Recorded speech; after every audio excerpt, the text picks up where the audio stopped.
Okay, you guys, it's another beautiful Saturday of door knocking. I just wanted to ask you guys a question. What are you guys doing on your weekends? Are you guys actively growing your business? Whatever that is, right? Are you actively promoting yourself, your service? What is it that you guys are doing? Because if you're, and sorry if this seems kind of like insensitive, right? If you guys are just screwing off your whole weekend, right? If you're living for the weekend, I promise it's going to continue to stay that way. You really, if you want to get ahead, you have to do what others are not willing to do.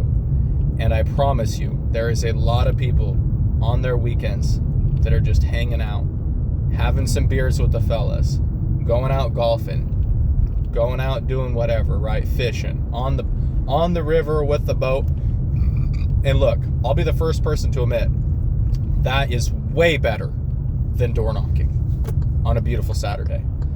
And it's hot. It's like, what is it? My car says it's 85 degrees outside on a Saturday. I got the AC blowing, and I'm doing something that, you know, if I had $100 million in my bank account, I wouldn't be doing this. I wouldn't.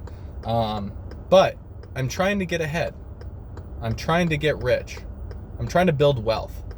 I'm trying to provide a legacy to pass along to my children. And I can't do that by just shooting the breeze, right? And I can't go to happy hour. I can't,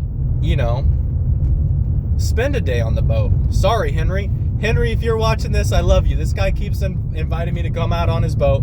He's a real estate investor. Well, he's doing far better off than I am, right? Like, he's doing well.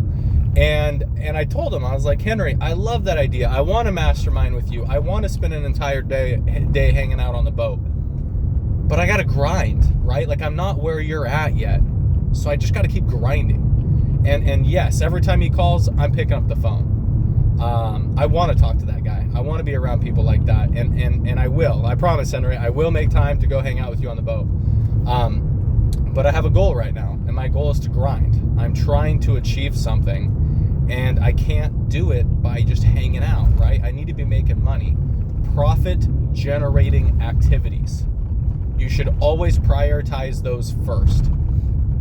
And no matter what it is, right? Like, I mean, if you're in school, going to college, if you have a dead-end job that you hate, right? Find ways to make money. Whether that's tutoring people, whether that's a side hustle, whether that's starting your own business, right? And I would never advocate, right? Like, I would never advocate for somebody to just up and quit their job completely, have zero money coming in, and try to start something, right? That's very risky. I mean, if you believe in yourself and you're willing to take the loss, right? Like, you got to think of what's worst case scenario. Okay, I have $10,000 to my name. I throw it all at X. I'm prepared to lose all that and move back in with my family. If you're willing to do that and your family's willing to accept you, then sure, go for it, right? Like, if you're okay taking that risk and it doesn't scare the crap out of you, then go for it. But, if all you have is $10K to your name, you have a family to provide for, you have no backup plan, right? Like, you and your family will be on the streets or living out of your car, I would maybe hesitate on taking that gamble with your only $10,000 and quitting your job, right? So you got to be really mindful, right? You got to be, you got to understand where you're at in your life, right? There's people that are far, far ahead of me and doing way better than I am. And that's where I want to be. But I can't just hang out on a boat. I can't just go, go to happy hour every Friday after work, right? Like, I got things I need to do. I have multiple things going on constantly. Last night, so I don't know if I've talked very much about this here. Maybe I should make a video about it. I just picked up a third gig where I am working with another investor. He has Airbnb properties. He has quite a few, over 20. And we're starting to onboard some of those. He is not happy with his current management in place. So I'm helping him onboard Airbnbs and trying to find a way to be more profitable and how to do this more successfully. And last night I had a message through the Airbnb app. Hey, it's 75 degrees in the house, it's hot, and we're trying to go to bed. How do we fix this thermostat? How do we get the thermostat to go down? So I have no idea what thermostat this is. I can't even troubleshoot it on Google or YouTube, right? Because I don't even know what the thermostat is. So I reach out to the owner. He's like, oh, well, my partner is the one who installed that, so I'll ask them. So anyways, we figure out it's an Ecobee. And I immediately watch a YouTube video online of like, okay, how do I deal with this, right? How do I get these people a lower temperature? At 10 o'clock at night, on a Friday night, actually, 10 o'clock at night on a Friday night. So this was yesterday.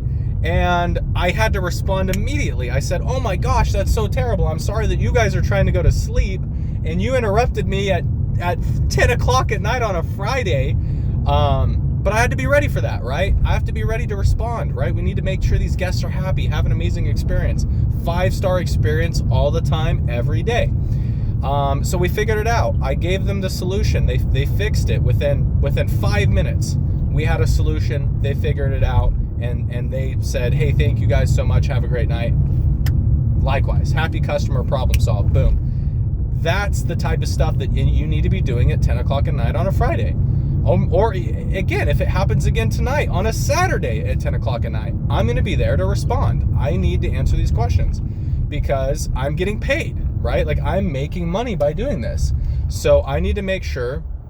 And I told the owners, I said, hey, sorry for interrupting you guys, right? So not only did it interrupt me, I had to interrupt them because I couldn't troubleshoot it because I didn't know what type of thermostat it was. And I told them, I said, hey, look, I'm not as well versed about the intricacies of your furnace, your thermostat, your shower, the hot tub that you guys have, the little things about your guys' house that's different than everyone else's, right? So I said, during this process, I'm going to be bothering you guys for stupid stuff, and I'm sorry. And they understood because they were taking these phone calls, right, or these messages, right? So they're used to this.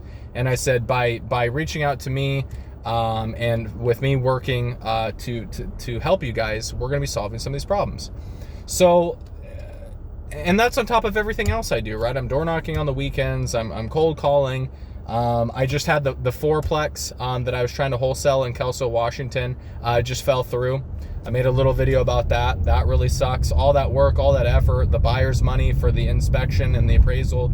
The sellers just will not budge on their price, and I'm shocked. I think they're making a huge mistake because this wasn't an investor, right? I know I say wholesaling, but really it's off market to a buy and hold investor, which should be your favorite investor to sell to, right? As a seller, because they don't need to make massive profit up front. They're willing to hold and get it in equity over time, right? So not only did we get these buyers to pay full appraised value, not only were they willing to accept foundation issues, not only were they willing to accept sewer line issues, and not only were they willing to accept $10,000 to $15,000 of other miscellaneous fees, or not fees, repairs and upgrades, right? All of that. So the foundation stabilization bid came back at $40,000, sewer line $10,000 to $15,000, and then $10,000 to $15,000 worth of other stuff. These buyers were willing to accept all of that stuff and pay full appraised market value. But that's not what we agreed upon. And so what that means is the seller either needed to come down in price or the buyers needed to bring more money to closing. And I'm going to be honest with you guys. I I couldn't even ask. I couldn't even ask the buyers if they would do that because they were already putting 20% down. This was a conventional loan. And like I said, they already accepted 3 major hits on top of paying full appraised value. And the sellers say, nope, we want our price. So this morning we're sending out cancellation documents, and they're going to continue to hold on to this property. And I told them, I said, look, you guys, we're willing to pay full appraised value and take on all of these repairs. I promise you guys, whether you sell 6 months from now or 6 years from now, your foundation's not going to get any better. That sewer line situation, it's not broke yet, right? There's just a big belly, and it's showing that it's going to break soon, right? And soon, we don't know when. But I told them, I said, the next person you sell to, I said, if you cancel this, the next person that you guys try to sell to, not only will they bring up the foundation stuff again, not only will they bring up the sewer line, not only will they bring up all this other stuff, you're still not going to get your price because it only goes by appraised value. So I tried to tell them, and they do not care. They said, we would rather keep it. And I said, okay.